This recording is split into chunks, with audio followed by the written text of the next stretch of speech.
What is up, Earthnoids and Spacenoids? I am just a simple Newtype, and in this episode we are finally beginning our coverage of Mobile Suit Gundam Igloo 603rd. I'm a very big fan of Igloo, but like many I find the animation to be quite horrendous. This manga solves that problem. This follows Oliver May and the 603rd Technical Test Unit as they test newly developed Zeon prototypes during wartime. Let's not waste any time, and let's get into this.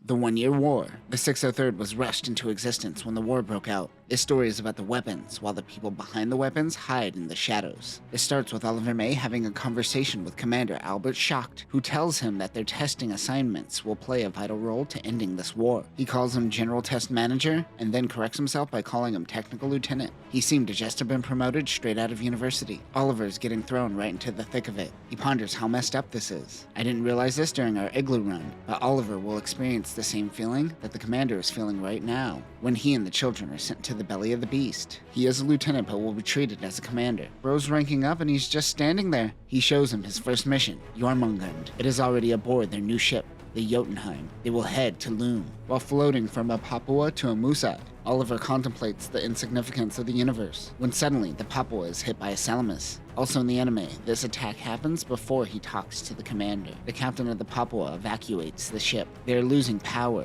Martin Prochnow is the captain of the Jotunheim. The Musai returns fire. Chief Gunner Hime wants them to turn around and help, but the Papua is destroyed. They dump the precious cargo beforehand. Prochnow asks Oliver if it really is worth endangering the Jotunheim for this. He says it is important to ending the war. This old man has heard this many times before. They were able to severely damage the Salamis. The crew looks for the cargo and any remaining members of the Papua. Later, the captain asks Oliver how many died on the Papua. He asks because he doesn't want his ship to go down for cargo. He is essentially saying that the cargo better be worth it. That is when Lieutenant Washa and Monique Cadillac introduce themselves. She questions why the captain withdrew and his leadership. Prochnow makes old man grumbles. It is the same in the anime and the manga, but a note on the old American DVDs. It translates this to troublesome passengers in a blunt manner. Or the translation should be the captain saying, "I'm onto you troublesome types." Fun fact, the old Igloo DVDs were made by Nozomi Entertainment, which was a subsidiary of Right Stuff Entertainment. Rest in peace, we still talk about you.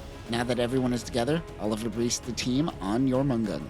The nuclear fusion plasma beam can take down a Magellan in one shot. It has a 150,000 kilowatt output. He goes into the details of the length and distance, just like the anime. The chief gunner that wanted to fire earlier makes his appearance. He's excited to fire the big guns. Literally, Gunner Hime will be the one to do the firing. They suddenly get an alert to change course. A colony comes soaring past them. Oliver has a little freak out. Monique tells them about Operation British and how that colony is heading straight towards Earth, but she doesn't know too much. Time for a bright slap. Unlike the anime, the manga says, yeah, let's show the colony drop one more time. Australia taking an L once again. After that, both Zeon and EFF make their way towards Side 5. Zeon is attempting a second Operation British. They deploy the Jormungand. In the manga, they don't have the quick moment where everyone pumps themselves up. They see a Guazine passing by. This is the Great Degwin. According to Origin logic, during the Battle of Solomon, Dozel's fleet did a blitz play, leaving the Great Degwin completely vulnerable. The Tiaman fleet had the opportunity to push forward and take down the Great Degwin, but decided to turn around and fight Dozel's fleet. Like the anime, the manga says, in the history of mankind, there has never been a decisive battle in space, let alone a fleet battle. Soldiers make history. The Battle of Loom begins. The 603rd watches as ships go down. They aren't getting any message to fire. The team has to keep waiting. The 603rd just watches on the back lines. Like the anime, the trigger-happy gunner takes it into his own hands and fires. In the anime, the gunner's screen only appears in 30 FPS. In Universal Century, I better have a million FPS by then. 30 frames. Get out of here. The shot misses. Oliver's like, come on, bro, you couldn't have fired a shot that gave me some useful test data? Oliver and Washa head out in a shuttle to get some observational data.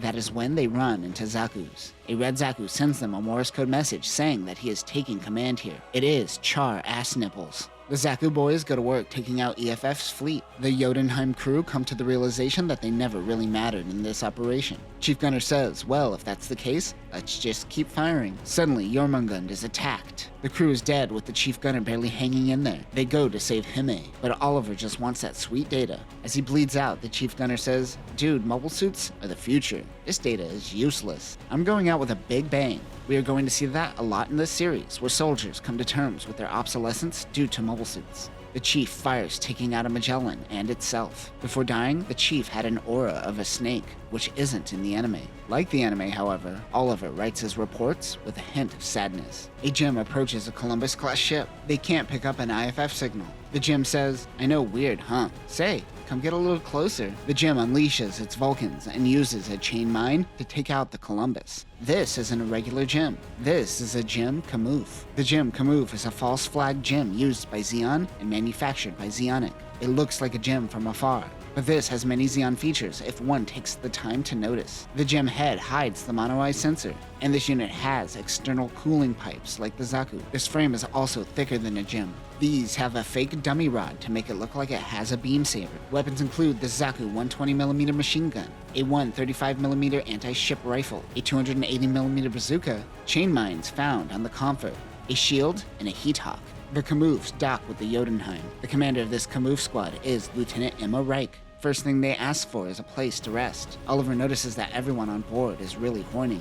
These two passerbys talk about the smells of women. These two are such freaks the artist thought it would be best not to draw their faces. Monique tells him not to get any ideas. Commander Schacht leaves testing operations of the Kamuf in the hands of Oliver. He has reservations with these false flag tactics. The commander believes that Zeon is on a steady decline and have no choice but to rely on these sorts of tactics. Oliver meets Emma Reich in the hangar. Next to the Kamuf is the Zuda. Like the Kamuf, the Zuda doesn't seem like it will ever be produced. But unlike the Zuda, he finds the Kamuf despicable. These are the EMS-10 Zudas, after the EMS-04 Zuda was refitted with the Dom's reactor. Other than that, it is unknown what the changes are between these two units. She says it's necessary, but there is a darkness that comes with it. However, she is a mercenary. Being a merc, even if she is on Zeon's side, she doesn't feel like she is on Zeon's side. She is just like the Kamuf. A red alert goes off. The Fetties approach in balls. Emma wants to head out in the Zuda. She and Washia launch. Emma takes aim. She hesitates. When she does fire, she misses. It seems like she is zoning out. Emma prepares another shot and fires. This time she hits the ball's ship. The Salamis retreats with the remaining balls. Emma says to herself that she missed on purpose. She tells Oliver that she missed the first shot on purpose to understand the anti-ship rifle's quirks. But she admits she hesitated because of him. She's got a guy on her mind. She says it's a thing of the past. I don't know, that hesitation says otherwise. Oliver asks her about the bat emblem on her mobile suit. She says a bat is neither bird nor beast, caught in between two worlds, just like her. We flash back to the past where she is fighting with a man named Smith and Macklin in some Zaku 1s. Macklin goes down. Smith's ambac goes out and is surrounded by balls when his mobile suit goes down as well. Emma and the remaining team drink to Macklin and Smith's name. Her comrades are stretched thin, or at their wits' end, and they don't have any shore leave. But Emma is willing to grit her teeth and bear it if it means Zeon will acknowledge her. She looks at a picture from her past with her friends Simon and Joanna. Emma says they will never meet again. They get the new Kamufs and eventually join the 603rd. She says if she ever runs into her old friends, she won't hesitate to take them down. Monique wants to use the Kamufs along with the Gefenger Gym, which we will break down next time. Monique Cadillac decides that they should hire these mercs for their next mission. And that will do it for our first dive into the Igloo manga. The first chapter was almost word for word the same as what we saw in the anime. But luckily this manga gives us more expanded 603rd lore, and we get to see test mobile suits that we never saw in the anime. Next time the mercs will help with their next mission. The 603rd head to Earth to test a giant underwater beam cannon, and we learn why the Zuda is considered a shooting star. But that will do it for now, Newtypes. Remember, it may look like a gem, but those external cooling pipes say otherwise. Peace.